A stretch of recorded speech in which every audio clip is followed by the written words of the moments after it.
Okay, now we are going to do Miss Gigi's face. Mom she thought she wanted to do a top knot, so we were letting her grow the first time she came in. We talked about it, went over all the good, the bad, the ugly of maintaining a top knot, and I told her she could easily change her mind next time if she decided that it was too much for her, which she did. So she's decided she just wants something cute and practical because Miss Gigi is a tomboy and has no desire to have bows and ribbons and bands in her head, and proceeds to take them out. So, like I said, this is a 6-month-old puppy. This is only her second time here. And last time we didn't do a lot of scissoring on her face because she was a top knot. So we will see how she does. So I've already brushed her out. Well, let's do this one more time. So I've already brushed her out. And I use a bigger slicker with wider teeth to go through it initially to just kind of break up any thickness. Then I whittle my way down to a much tighter slicker that now separates that thickness even better. Same theory as with your combs and with your de-shedding, you go in layers. And you want to go from big to little. So I've got a bigger comb, I've just got a regular Greyhound style comb, and I'm gonna make sure that all that goes through her. Combing is your friend when it comes to face, when it comes to scissor work, period.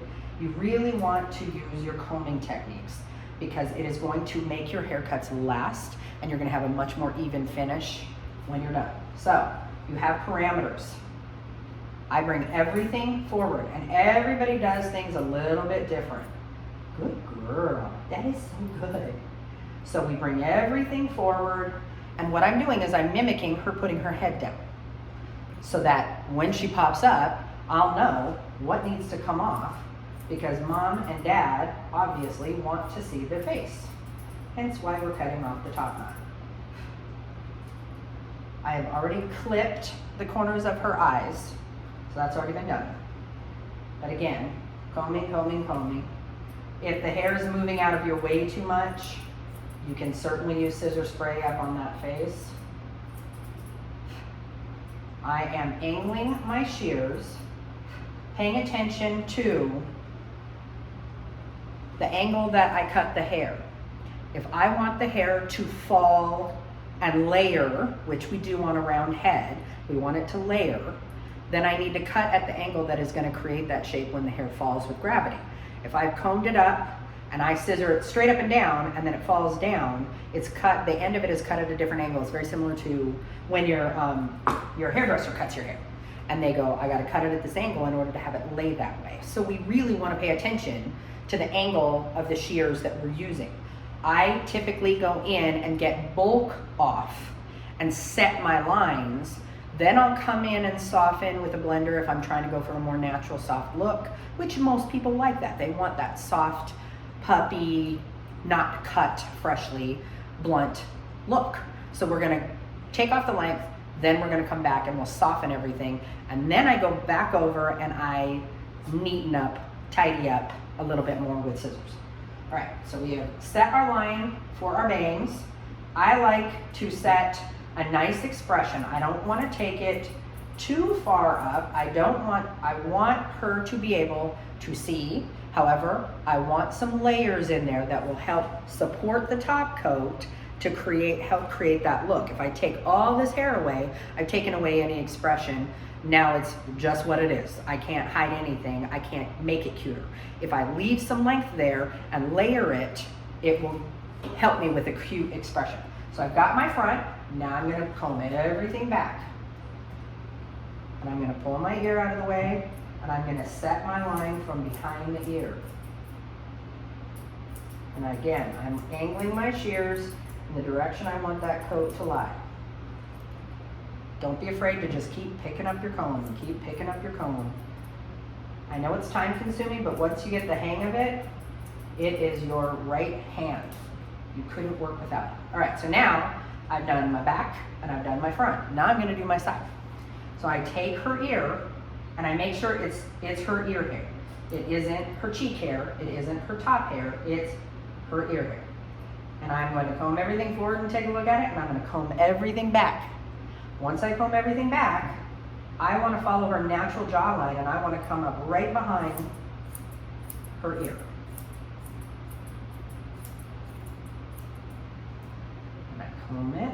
Make sure nothing's sticking out crazy. And I'm going straight up into my scissor line that I've already set up on my base.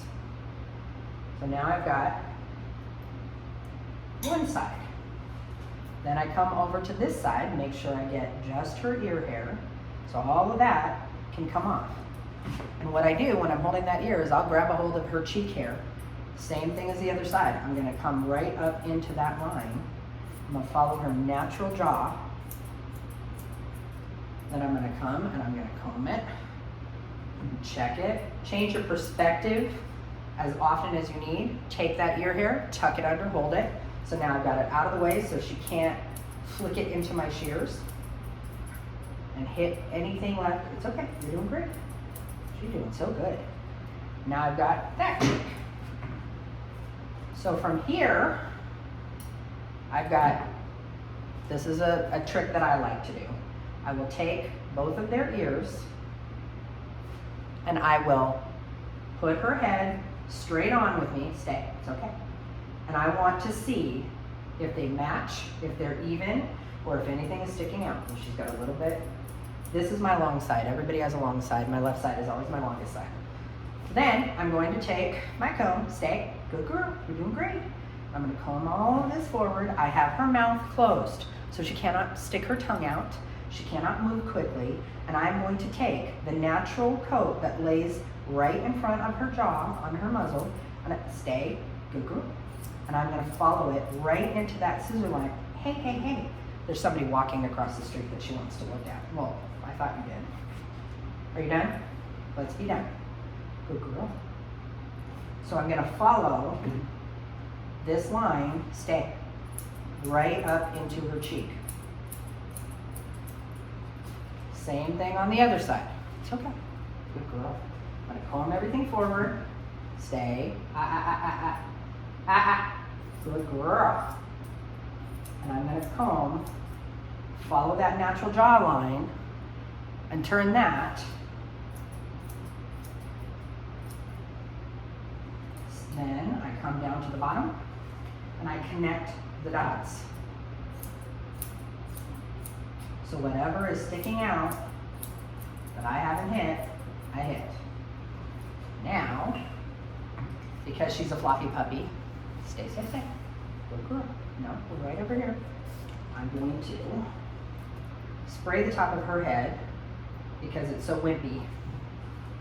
And I'm going to take my shear and I'm going to grab anything that's sticking out obvious and help create that round shape. And I use the edge. It's okay. I worked in a storefront where there is lots of street traffic and lots of walk-by traffic, and young dogs struggle with the distraction. It's great sometimes, but it also can be a pain. So I take the end this side, because I'm scissoring down, I use the tip of my shear and I grab the coat with the shear, with the blade closest to me, and I grab that and I cut it. I grab the next one and I cut it. I may look like I'm doing it really fast because I've done this for a long time, but it's a great way to just do a little bit at a time safely and not take too much. Good girl. They're almost done. So I'm just grabbing little bits. And if you're not comfortable with that, don't do it that way. You can certainly use chunkers and blenders. Now, I'm gonna go back over with some chunkers to layer it a little bit more. And a nice cheater's tool is if you use chunkers or thinners right in the front over your eyes, it helps layer that coat so that it doesn't fall in their eyes without taking it all away. So again, I'm just grabbing a little bit, little bits. Good girl. She's doing so great. Good girl. Stay. Nope. Party's over here. Gigi. We gotta figure this out, sister. We're gonna be here for a while. Now that we've gotten the majority of it, I'm gonna do the same thing. I'm gonna hit my sides, soften it up, take any of the harshness off. Good girl. That is so good. I love training puppies. I absolutely do. It's one of my favorite things because there's such a big reward in it. So once you're done, then they've got it, the lesson, and they get it. They're fantastic, and you no longer have battles. And I love that. But the journey can be frustrating sometimes.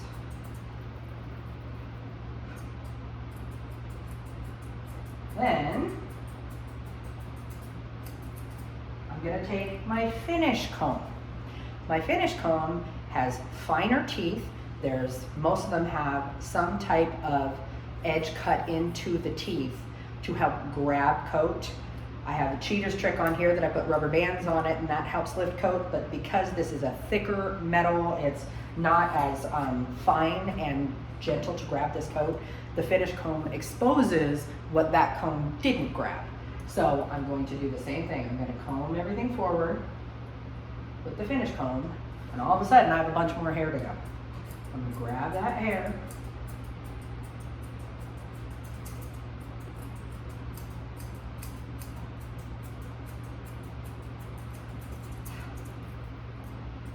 and we're getting there.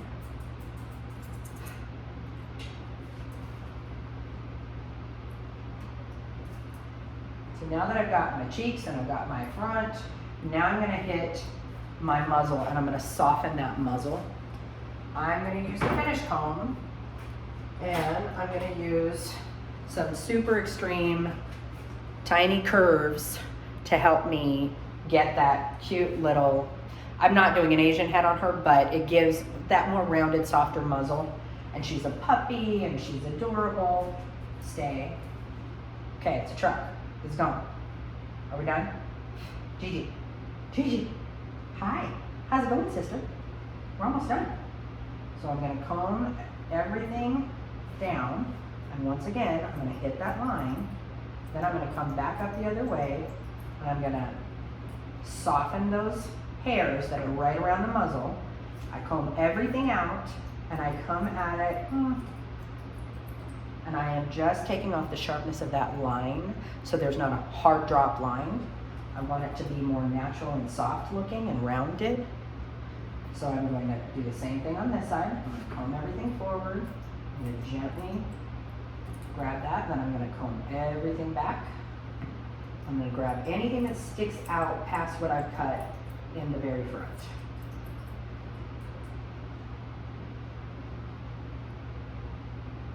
Stop. No, you're doing so great. You're going to figure this out pretty stinking quickly. And I'm going to come in and I'm going to hit these tiny little hairs right here that tend to make them look heavier if we don't cut them. And you can do it a couple different ways. You can comb everything forward, and anything that sticks out you can trim off. I'm going to hit those little hairs right up here under her nose. And that is a cute way to give you a cute little rounded, a cute little girl. She's very cute. She's very distracted right now. Sorry about that. But that is how I would achieve just a quick scissored head. You could run a guard comb over this. You could set a length.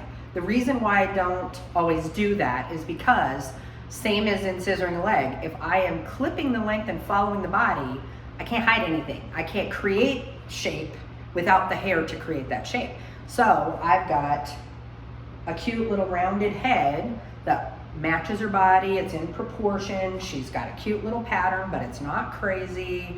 But her little cute little face looks very puppy-like without taking everything away. I took the problem areas out right in front, give her a nice short chin, take all this out underneath so that she doesn't have mats from scratching and from her ear movement all the time and rubbing on the floor as puppies do.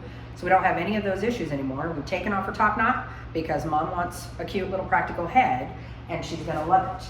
So all that's left to do is put her little fancy finish on her and say, good girl. Zizi, this is a good girl. What do you think? What do you think? You did great. You did great. Well, I hope that helps you. And if you have any questions, you can hit me up at vavagroom.net. I'm also on Facebook, Liz Hampton, and I'm on YouTube at Liz Scissors.